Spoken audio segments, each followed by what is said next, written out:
नमस्कार, मैं उमेश कुमार। मैं मौजूद हूँ आज गांव धोड़ू, बोन्ना ब्लॉक का गांव है धोड़ू। और धोड़ू में हम एक धार्मिक स्थान पे खड़े हैं जो अपने आप में एक स्थान रखता है। सबसे पहले तो मैं आपको जो इस कमेटी के, इस संस्था के जो मेंबर हैं उनके बारे में आपको जानकारी देना चाहता हूँ। आप इसको दिखाने का काम करो। अ, बाबा रामदेव मंदिर ट्रस्ट धोड़ू फतेहाबाद।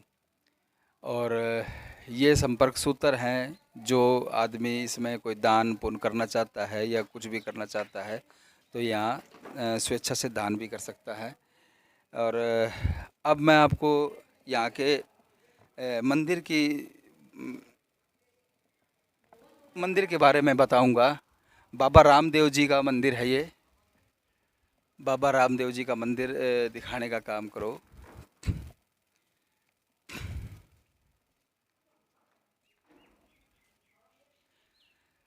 बाबा रामदेव जी के मंदिर की मान्यता बताई जा रही है कि यहाँ पे राजस्थान से, दिल्ली से, दूर दूर से लोग यहाँ पे दर्शन करने के लिए आते हैं। भादों में इसका मेला भी लगता है। यहाँ पे काफ़ी भीड़ होती है। और इस मंदिर की मान्यता काफ़ी पुरानी है। लगभग हमारे सुनने में आया कि लगभग 200-250 साल पुराना ये मंदिर है। और यहाँ पे लोगों की आस्था जुड़ी हुई है। तो यहाँ के जो पंडित जी हैं, जगदीश शास्त्री जी, उनसे दो चार बातें करेंगे कि कैसे क्या है। जगदीश जी नमस्कार। नमस्कार जी, नमस्कार। सर, ये बताएं, आप यहाँ पे पंडित जी हैं, पंडित सेवाएं दे रहे हैं आप, जी। तो कितने दिन से आप सेवाएं दे रहे हैं?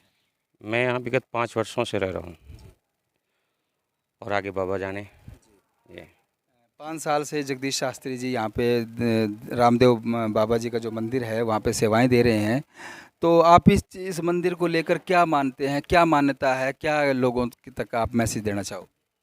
इस मंदिर के विषय में मान्यताएँ, तो यदि आप लोक मान्यताओं पे जाएंगे तो इस मंदिर के निर्माण को लगभग 200 वर्ष माना जाता है। निश्चित समय तारीख तो किसी को मालूम नहीं है, लेकिन लोक मान्यताओं के हिसाब से ये मंदिर लगभग 200 वर्ष पुराना है। और इसके जो पर्चे हैं वो बड़े निराले हैं। इसने सबकी मनोकामनाएं पूरी की हैं। पंडित जी, इस यहाँ पे जो मेला लगता है किस महीने में, किस माह में लगता है? यहाँ पे मेला माघ मास की शुक्ल पक्ष की जो दशमी है, चांदनी दशमी, उसमें यहाँ मेला और बड़ा विशाल मेला लगता है।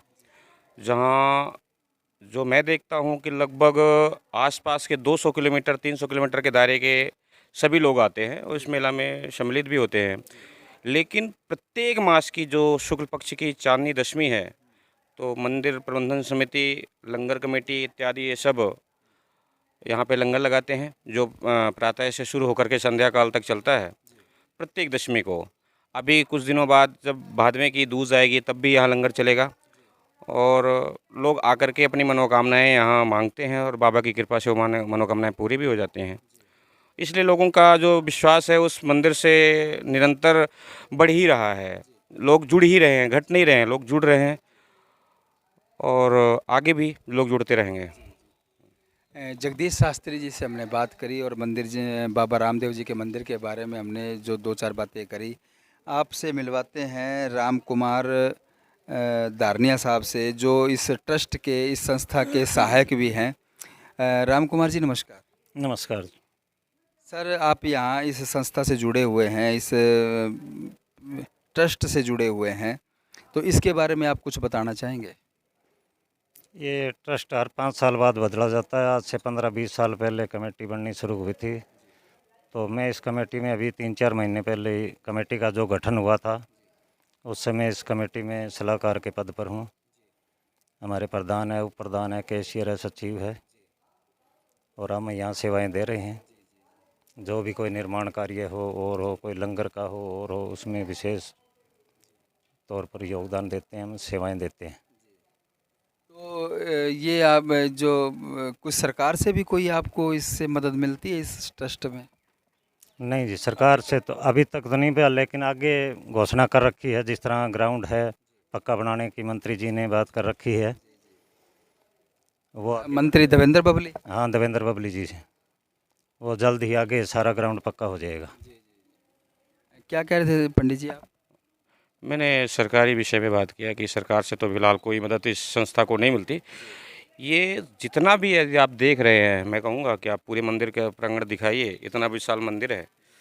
इस मंदिर में प्रत्येक ईंट श्रद्धालुओं के द्वारा दिए गए धन से लगी है।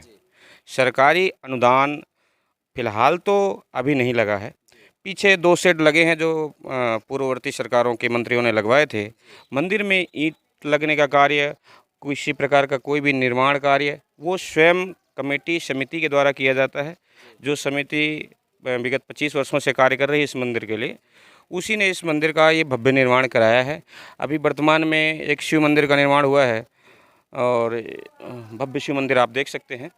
इसका भी निर्माण कमेटी ने निरंतर कई वर्षों से, 4-5 वर्षों से इसको पूर्ण किया है। आगे भी मंदिर इसका भी पुनर्निर्माण होगा। बाबा रामदेव मंदिर का भी पुनर्निर्माण होगा और उसका भी प्रपोजल पास हो चुका है और उसके लिए भी कमेटी जी जान से, और धन्य है इस धरा के लोगों का, इस यहाँ पे उपस्थित सभी जितने भी हैं, चाहे वो गरीब हो चाहे वो अमीर हो, सब ने तन मन धन तीनों से इस मंदिर की सेवा की है और आगे करते रहेंगे, ऐसा मेरा विश्वास है। और सबकी मंगल कामना के लिए मैं परमात्मा से, बाबा रामदेव से ये विनती करता हूँ कि सभी सुखी रहें। सर्वे भवन्तु सुखिनः, सर्वे सन्तु निरामयाः। सभी सुखी रहें, सबका कल्याण हो। बाबा सबके ऊपर अपनी कृपा बनाए रखें। जय बाबा की। राम कुमार जी, सरकार से, जैसे सरकार के बारे में बात करी हमने, सरकार से कोई योगदान आपको नहीं मिलता। फिलहाल आपने बताया कि सरकार से कोई योगदान नहीं है, तो फिर ये ट्रस्ट कैसे चलता है? ट्रस्ट बात ऐसे जी से मंदिर के 9 एकड़ ज़मीन है गोटडू रोड पर। इसका सालाना ठेके पे दी जाती है, तो उससे आय होती है। और हर साल जो मेला लगता है उसमें भी बढ़िया इनकम हो जाती है। बाकी जो भी ज़रूरत पड़े गांव राम से, मतलब चंदे के रूप में इकट्ठा करके बाहर से आए हुए श्रद्धालु दे जाते हैं। और जो कभी भी निर्माण कार्य में कोई ज़रूरत हो तो गांव में से चंदा इकट्ठा कर लिया जाता है।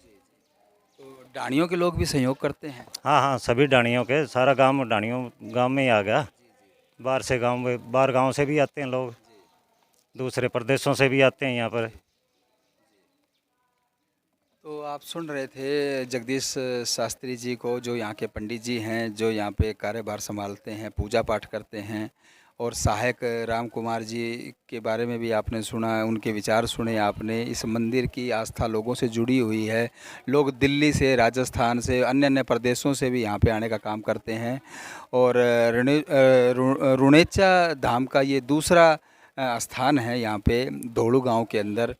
और मैं धोड़ू गांव में रिपोर्टिंग कर रहा हूँ। उमेश कुमार। जय हिंद, जय भारत, जय हरियाणा।